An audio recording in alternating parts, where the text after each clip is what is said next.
Halo teman-teman, selamat datang kembali di channel gue. Rurouni Kenshin adalah salah satu film yang diadaptasi dari serial anime yang berjudul Samurai X yang dulu pernah menghiasi layar kaca Indonesia.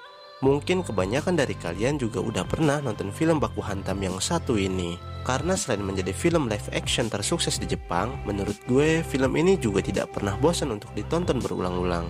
Buat kalian yang baru pertama kali nonton film ini, kalian jangan khawatir. Seperti biasa, gue akan menceritakan alur ceritanya sesimpel mungkin. Dan tentu saja, tanpa berlama-lama, mari simak bareng-bareng videonya. Enjoy!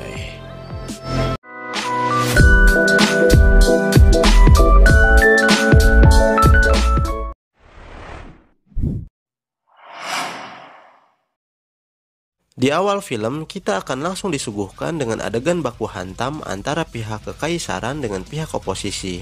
Dan pertempuran di antara mereka berlangsung sangat sengit. Bisa dibilang ini adalah pertarungan penentu bagaimana nasib Jepang ke depannya.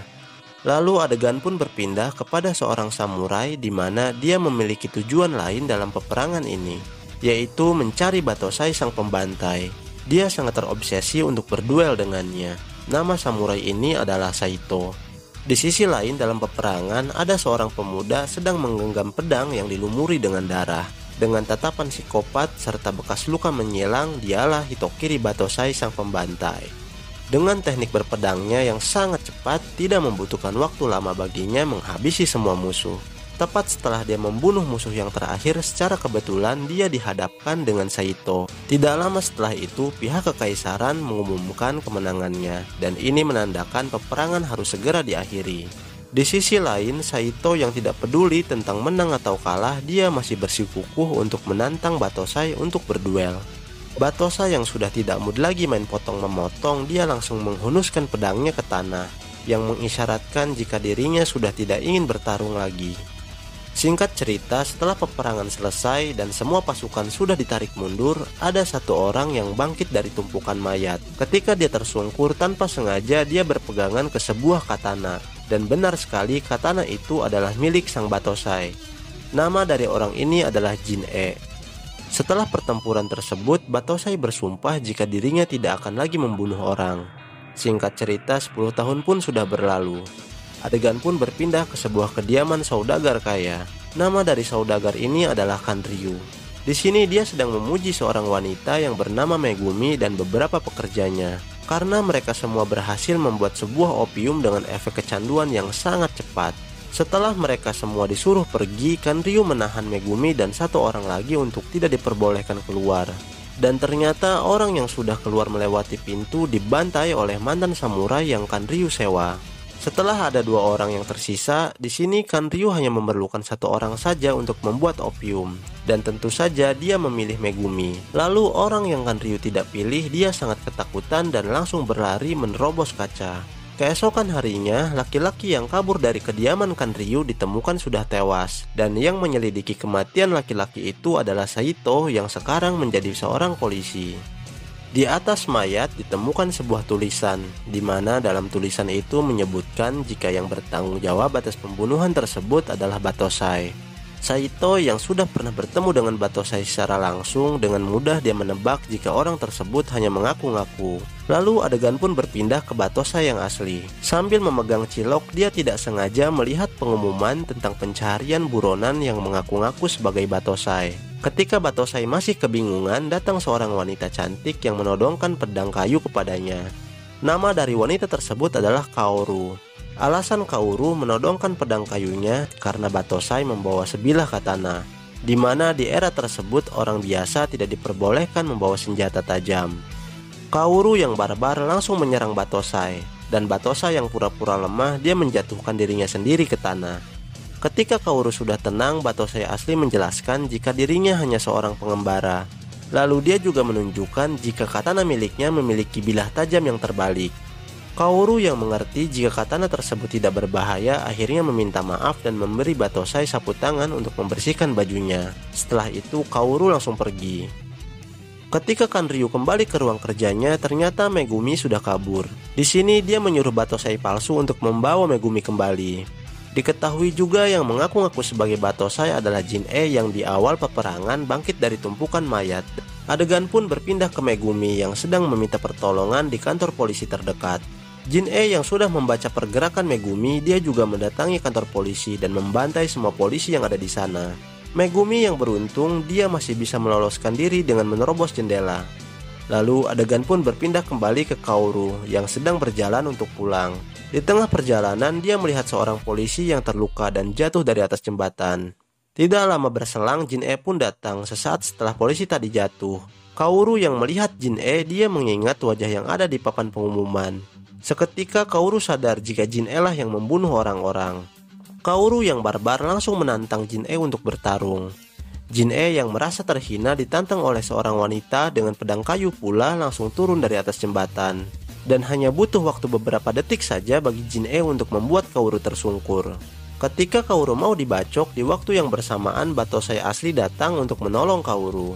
Jin-e yang menyadari jika di depannya adalah seorang Batosai yang asli, dia langsung mengeluarkan jutsu untuk melumpuhkan Batosai. Akan tetapi itu tidak mempan terhadap Batosai asli. Tidak lama setelah itu polisi akhirnya tiba, lalu Kaoru menarik Batosai untuk kabur dan membawa Batosai ke dojo miliknya. Diketahui jika Kaoru adalah seorang pelatih ilmu berpedang. Dia juga menjelaskan jika dulu dia memiliki banyak sekali murid, akan tetapi semenjak Batosai membuat kekacauan, muridnya keluar satu persatu. Namun masih ada satu orang murid yang bertahan, namanya adalah Yahiko. Singkat cerita, Batosai yang merasa dirinya sudah aman berpamitan untuk pergi. Tidak lama setelah Batosai pergi, segerombolan preman datang mengacak-ngacak dojo milik Kaoru. Lalu Batosai yang mengetahui hal tersebut kembali datang ke dojo, dan dalam hitungan menit akhirnya preman-preman tersebut tumbang.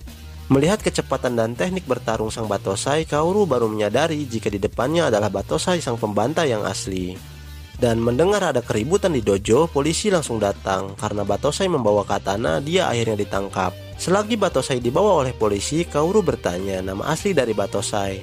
Dan diketahui nama asli dari Batosai sang pembantai adalah Himura Kenshin. Singkat cerita, Kenshin akhirnya dimasukkan ke dalam penjara. Dan tidak lama setelah itu, dia didatangi oleh Saito. Karena Saito sudah mengetahui tentang Kenshin, dia meminta Kenshin untuk dibebaskan. Setelah Kenshin bebas, dia dibawa oleh Saito kepada atasannya yang bernama Yamagata. Yamagata yang juga sudah mengetahui seluk-beluk Kenshin, tanpa basa-basi dia meminta Kenshin untuk membantu pemerintahan dengan kekuatannya. Akan tetapi Kenshin dengan tegas menolaknya karena dia sudah bersumpah untuk tidak akan membunuh lagi. Yamagata yang menghargai keputusan Kenshin juga tidak bisa berbuat apa-apa. Saito yang masih penasaran ingin berduel dengan Kenshin, dia meminta Kenshin membuktikan jika pedang konyol yang dia pegang bisa melindungi orang lain. Tapi setelah pertarungan dimulai tidak seperti ekspektasi Saito karena pedang yang Kenshin gunakan, gaya bertarung Kenshin sudah tidak sehebat dulu. Singkat cerita, adegan pun kembali ke Megumi, di mana dia masih melarikan diri dari kejaran. Ketika Megumi mencari tempat untuk bersembunyi, secara tidak sengaja dia bertabrakan dengan Yahiko. Yahiko yang melihat Megumi meminta pertolongan langsung membawanya ke dojo. Lalu adegan pun berpindah kembali ke Kaoru, yang dimana dia sedang menjemput Kenshin untuk pulang. Akan tetapi, karena Kenshin yang insecure, karena dia adalah mantan pembunuh, dia menolaknya. Di sini Kaoru meyakinkan Kenshin jika yang di depannya sekarang bukanlah Batosai, akan tetapi hanya seorang pengembara biasa bernama Kenshin. Kenshin yang mendengar hal itu tentu saja sangat senang karena ada seseorang yang memahami jika dirinya sudah bertaubat. Lalu mereka berdua akhirnya pulang. Setelah sampai di dojo, Kaoru memperkenalkan Yahiko kepada Kenshin. Dan setelah mereka berdua berkenalan, Megumi secara tiba-tiba keluar dari kamar mandi sambil memperkenalkan dirinya. Di sini Yahiko menjelaskan semuanya kepada Kaoru soal Megumi, dan tentu saja Kaoru tidak keberatan. Akan tetapi karena sikap Megumi yang genit terhadap Kenshin, Kaoru dengan jelas dia terlihat sangat cemburu. Setelah perkenalan selesai, Kenshin diberikan pakaian bekas mendiang ayahnya Kaoru. Dan inilah asal-usul kenapa Samurai X menggunakan baju warna merah. Malam harinya, Kaoru mengajak mereka bertiga makan malam di tempat langganannya. Ketika Kenshin sedang makan, dia dihampiri Kanryu. Karena rumor Kenshin yang mengalahkan sekelompok preman sudah terdengar oleh Kanryu, dia berencana menyewa Kenshin agar menjadi bawahannya. Akan tetapi, cara Kanryu bernegosiasi sangat tidak sopan, dengan dia menjatuhkan uang di atas kepala Kenshin. Tentu saja ini sangat membuat Kenshin terhina. Oh ya, si Kanryu ini masih belum mengetahui jika orang yang diolok-olok olehnya adalah Batosai yang asli. Sampai tiba di mana ada seorang laki-laki yang baru keluar dari penjara yang bernama Senosuke. Dia mengetahui jati diri Kenshin yang sebenarnya. Mendengar hal tersebut tentu saja membuat semua orang menjadi takut, dan Kanryu seketika langsung gemetaran. Tanpa basa-basi, Shenosuke menantang Kenshin untuk berduel. Karena Kenshin sudah terlanjur kesal, akhirnya mereka berdua langsung berduel di luar. Shenosuke dengan pedang besarnya berusaha menyudutkan Kenshin, tapi Kenshin dengan mudah menghindarinya. Sampai akhirnya Shenosuke capek sendiri dan dia memutuskan untuk menyudahi duel tersebut.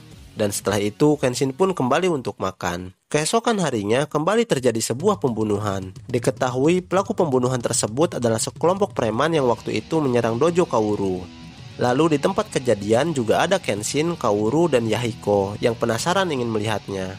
Saito yang menangani kasus tersebut menghampiri Kenshin dan berkata, jika seandainya Kenshin membunuh preman-preman tersebut waktu di dojo, maka tidak akan ada polisi yang menjadi korban hari ini. Dan setelah itu datanglah seorang wanita yang menangis karena suaminya menjadi korban pembunuhan. Kenshin yang melihat itu, dia flashback ketika dulu masih menjadi sang pembantai, dimana ketika itu dia sedang mengemban sebuah tugas untuk membunuh beberapa samurai sekaligus. Setelah semuanya dibantai, salah satu pemuda masih ada yang sanggup berdiri, dan dengan segenap kekuatannya lelaki itu menghunuskan pedang kepada Kenshin. Sampai akhirnya Kenshin terkena satu goresan di pipinya. Karena itu adalah luka pertamanya, Kenshin menjadi sangat murka dan dia menusuk leher lelaki tersebut dari belakang.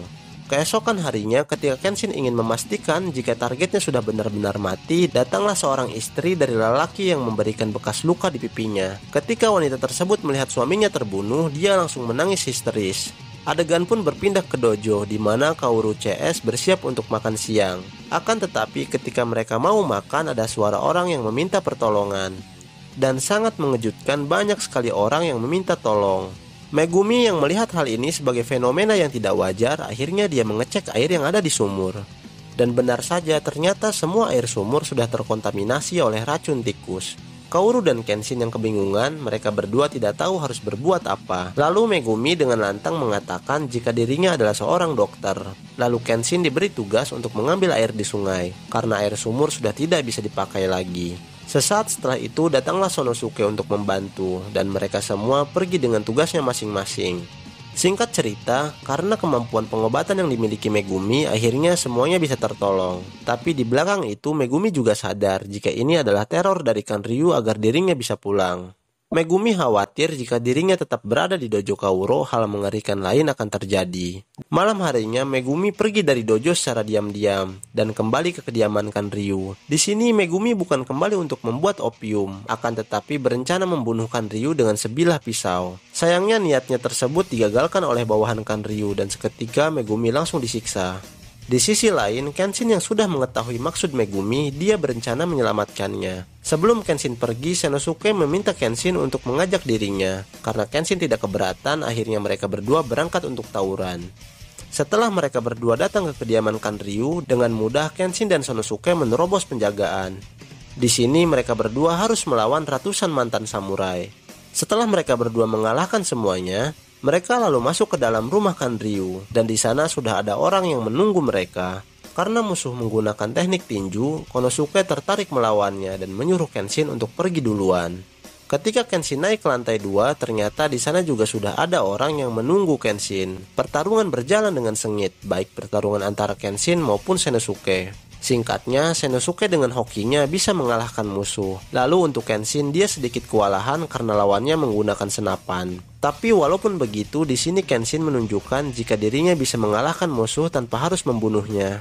Singkatnya, karena Kenshin terlalu GG, akhirnya musuhnya tumbang, di mana Kenshin membuat lawannya lumpuh. Setelah mereka berdua menang, tiba saatnya naik ke lantai 3, di mana di sana adalah ruang Kanryu bekerja. Baru saja Kenshin membuka pintunya, Kanryu menembakinya dengan senapan mesin. Beruntung, berkat kecepatan dan refleks dari Kenshin, dia bisa menghindarinya. Ketika Kenshin sedang memikirkan cara agar dia bisa masuk ke dalam, Saito pun datang untuk membantu mereka. Di sini Saito menjelaskan jika alat yang Kanryu gunakan memiliki sebuah kelemahan di mana senjata itu hanya single target. Memanfaatkan kelemahan ini, akhirnya mereka membuat sebuah rencana, di mana Kenshin dan Shenosuke berlari dengan arah yang berlawanan. Dan ketika Kanryu fokus dengan mereka berdua, Saito langsung menyerang dengan tiba-tiba, dan rencana mereka pun sukses. Singkat cerita, Kenshin langsung pergi mencari Megumi dan langsung menyelamatkannya. Baru saja Kenshin membuka penutup mulutnya, Megumi berteriak jika ini adalah jebakan. di mana Kenshin sengaja dipancing ke tempat ini agar Jin-e bisa menculik Kaoru. Tujuan Jin-e menculik Kaoru karena itu adalah cara yang paling efektif agar dia bisa berduel dengan Kenshin. Tanpa basa-basi, Kenshin langsung mendatangi tempat Jin-e, dan benar saja di sana ada Kaoru yang sedang disandra. Dengan penuh amarah, Kenshin langsung baku hantam dengan Jin-e. Akan tetapi, Jin-e merasa kemampuan Kenshin masih sangat lemah. Agar memancing sang Batosai kembali, dia menggunakan jutsu kepada Kaoru, di mana jutsu tersebut akan melumpuhkan paru-paru Kaoru. Ketika jutsu tersebut aktif, maka jutsu tersebut tidak bisa dibatalkan. Cara satu-satunya untuk menghilangkan jutsu tersebut adalah dengan cara membunuh penggunanya. Di sini Kenshin hanya memiliki waktu 2 menit saja sebelum Kaoru is dead. Kenshin yang semakin marah akhirnya menggunakan seluruh kemampuannya. Akan tetapi dia masih tetap terdesak, sampai di mana dia hanya memiliki waktu 1 menit lagi.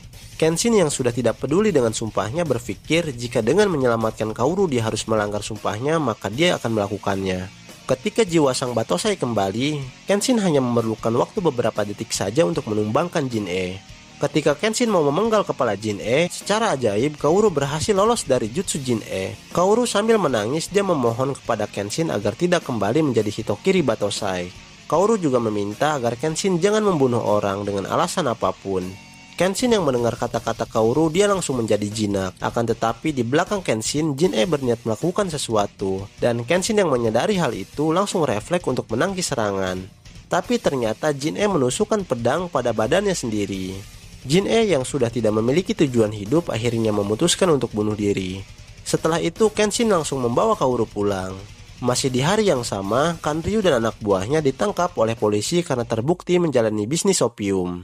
Lalu keesokan harinya, Kaoru yang baru siuman dia langsung teringat kepada Kenshin dan langsung mencari Kenshin ke setiap sudut dojo. Di sini Kaoru takut jika Kenshin kembali berkelana dan pergi meninggalkannya. Ketika Kaoru berniat mencarinya keluar, seketika Kenshin pun muncul. Ternyata Kenshin hanya keluar sebentar untuk mengambil sayuran. Dan akhirnya Kaoru sudah tidak lagi tinggal sendirian, karena sekarang dia memiliki Kenshin, Megumi, Sonosuke, dan Yahiko yang akan tinggal bersamanya di dojo.